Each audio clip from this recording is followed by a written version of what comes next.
And welcome back to Blockchain Radio. I'm Pierre Bourque in Ottawa, Canada.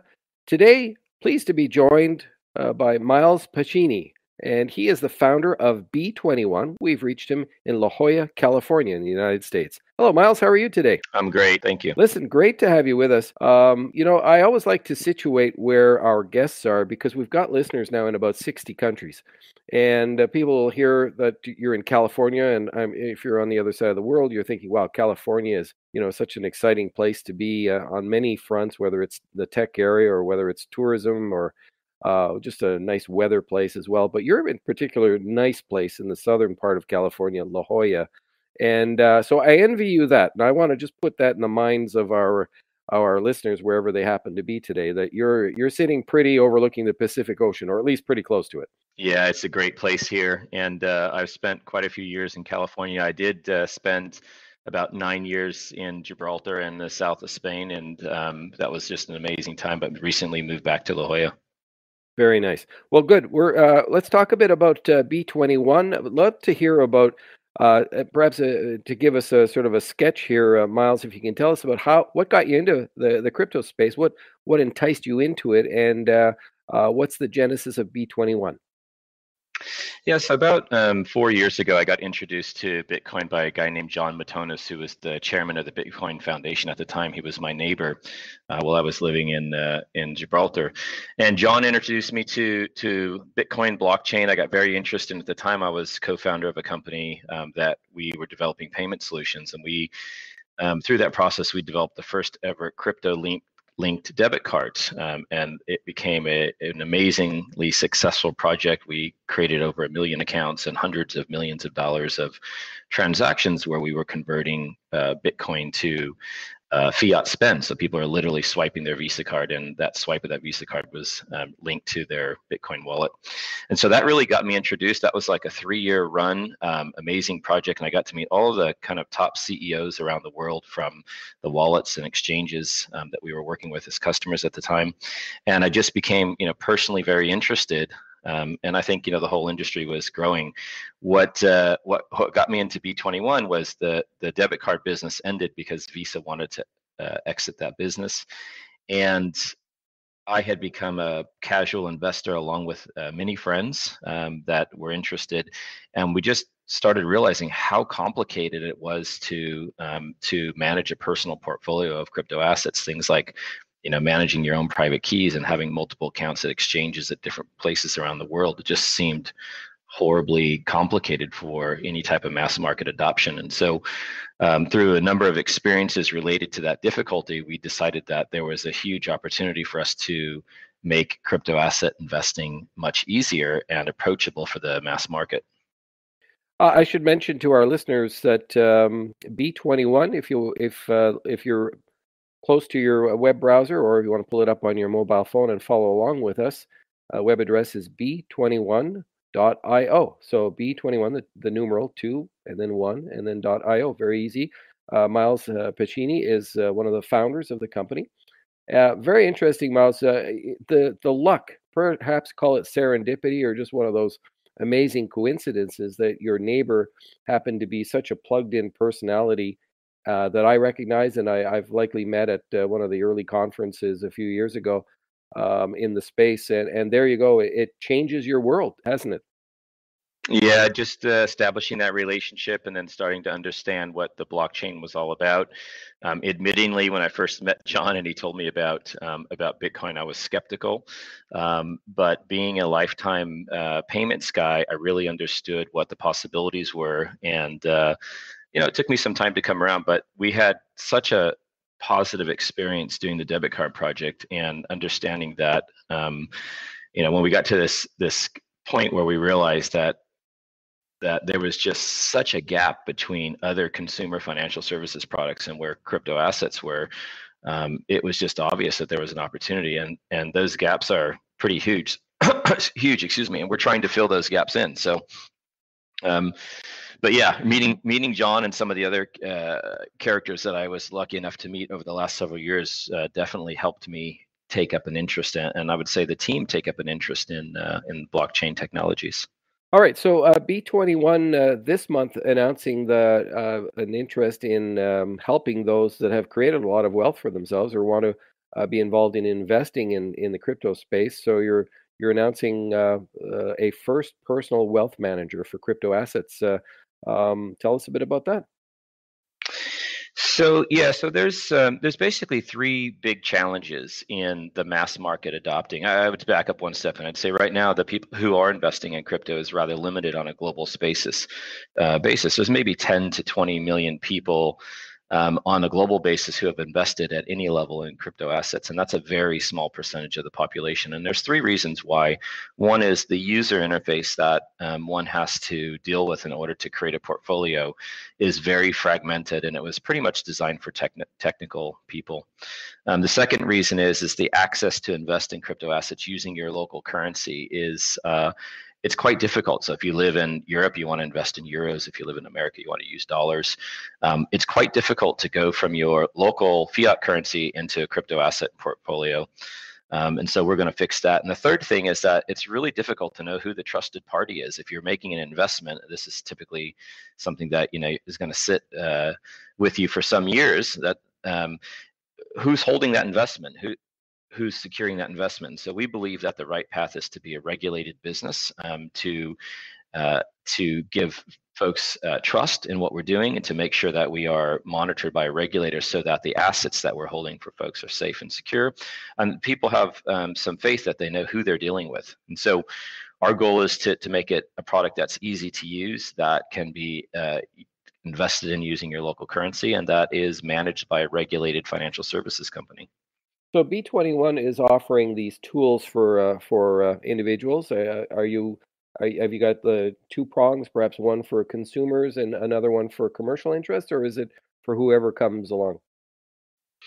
The interesting thing is that our target market is it's the mass market, and probably first the mass affluent market, which is defined as people who have $100,000 or more of investable assets, and that's more than 300 million people worldwide that fall into that category. So it's a direct-to-consumer play at initially the mass affluent market, but we certainly are open to any size investment, whether someone has $25 that they want to start a portfolio with, or somebody has $25,000.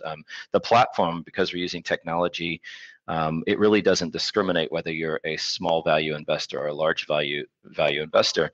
I would tell you one interesting thing. As we've traveled around and speaking to family offices that would support us financially in the beginning of this project, a lot of the family offices we spoke to said that we really need this product for our high net worth individuals. So it's not something that we're targeting, but I do see us having a product which is made available for large portfolios, maybe not defined as commercial, but probably more of direct to consumer, inclusive of everything from a $25 account to 25,000, maybe $25 million account.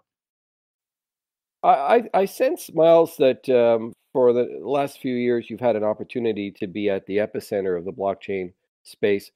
I'm finding myself as we grow our blockchain radio program, project, because although I have a program on blockchain radio, it's a 24/7 platform that's reaching people around the world. But I'm talking with a lot of people from within, and they mirror the incredible opportunities that are seen ahead as you're describing yours in your chosen field.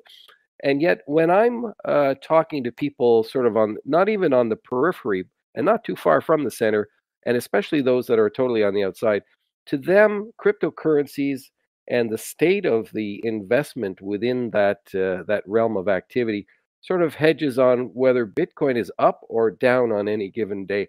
We still have to cross that chasm at a certain point, don't you think?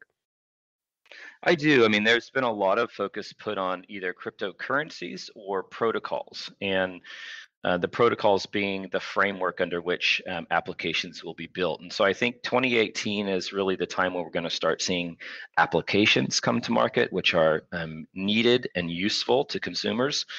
And I think that's where individual companies that are involved in the space will really take off. So if you think about the early days of the internet, protocols were developed. You had various base protocols that were developed, even going back to things like when email was first created and you had POP3 before IMAP existed, for example. The technology had to come first. And When the internet was first developed, a lot of technology companies were developed, but consumer products weren't really realized. You couldn't imagine Facebook when the first email account was created. And so I think we're at that point now where there's a sufficient amount of blockchain technology that's sitting on the floor. And now that technology is going to get productized, and you're going to see great companies come out of that productization. And what B21's position is that, you know, there'll be great healthcare, there'll be great aerospace, there'll be great financial services products, right? There'll be a lot of different products that emerge and take the benefits of blockchain technology. And our view is that as a consumer investor, you should have a portfolio spanning across different industries to invest in. And so we're trying to say, hey, don't just make your bet on Bitcoin or Ethereum. That's really, that we don't think that would be the right thing to do. We think that someone having a diverse portfolio across emerging companies in the blockchain is the right strategy. And I really do think, to your point, that, you know, there isn't a breakout yet between the value of Bitcoin and the rest of the market. But I think you'll see that change when this productization of applications on the blockchain make their way to the market. And I think this is the year that we're going to start to see that. Yeah, and I agree with everything you're saying. There's so much, you know, we're still in infancy.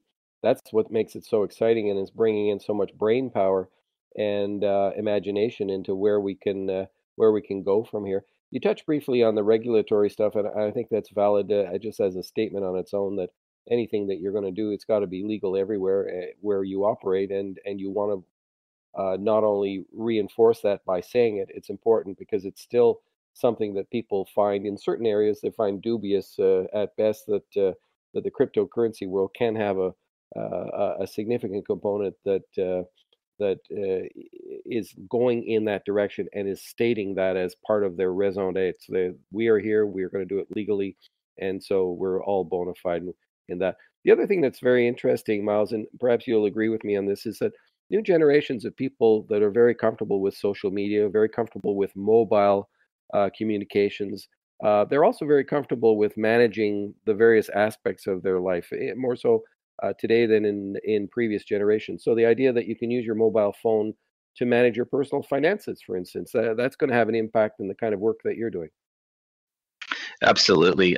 Just to take one step back on your comment about regulation, from the onset, B21 intended to and will be regulated. In fact, we think we'll be the first company that is tokenized and a regulated financial services business. And we think that's if we're successful, which we think we will, we think that's a major change, that you can be a tokenized company and have, in our case, a utility token, and you can also be a regulated entity. And we think that's the future.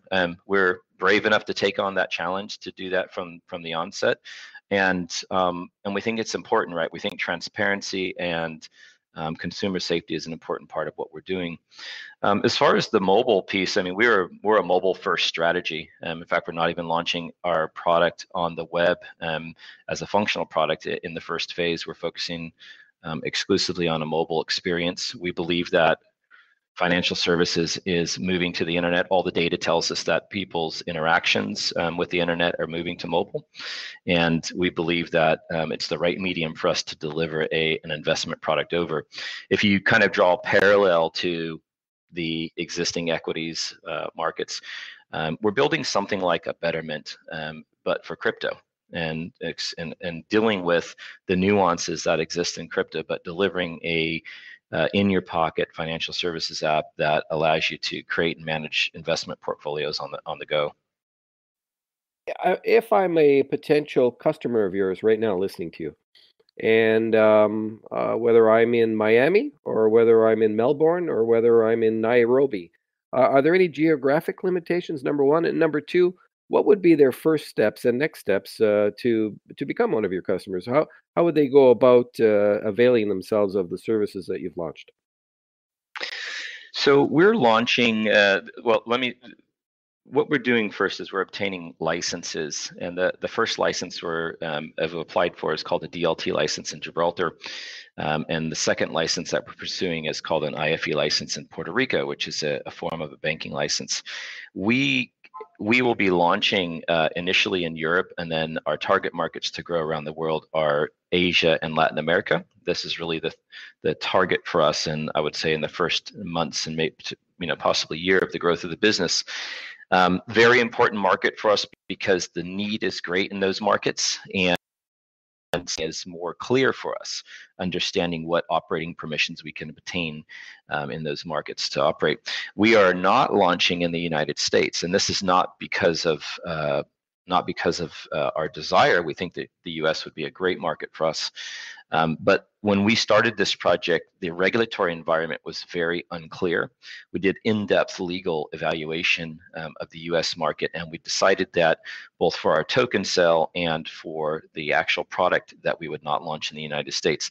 We were working aggressively on plans, including licensing and partnerships that would allow us to offer the product in the United States, but at launch it would not be available in the US. As far as getting involved, you can go to b21.io and you can subscribe.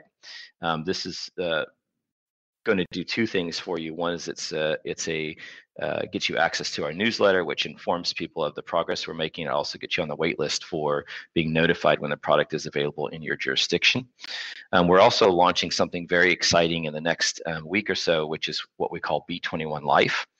B21 Life is the initial application that we're launching, which is education and training. So before we actually launch the trading or investment app, we're launching B21 Life, which is curated news about the industry, because there's so much information and misinformation out there. We want to curate news so people can get educational content.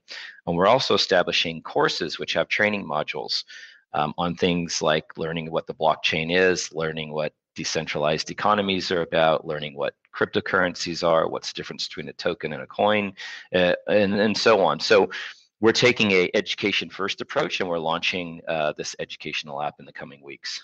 All right. Well, I just signed up for your newsletter, so there you go. You've got one new Great. one just from this conversation. I'm sure you'll have many more. A token sale is underway, or is I see that at the top of the B21 website? Yes, we're in private sale right now. We're going to be running through in the private sale mode for the next coming weeks. We haven't announced the public pre-sale date yet, but we will pretty soon. We're in the middle of an Asian tour. One of the three founders is currently in South Korea, and I'm heading to Tokyo tomorrow. So we wanted to give ourselves kind of ample time to finalize the Asian tour that we've been working on, and once we wrap that up, then we'll start targeting a date for the public pre-sale. It's looking like sometime in mid-July would be a likely time frame when we would launch the public pre-sale. Good. Well, look, we've touched on a lot of elements of B21. Clearly, there's a lot more we could be talking about, and I hope, Miles, that we have an opportunity to follow your path forward and check in with you from time to time and see how things are developing. I bet you it's going to be a very interesting growth period for you in the coming weeks, let alone the balance of the year here. But lots happening, and it's very exciting to see what's going on in your space.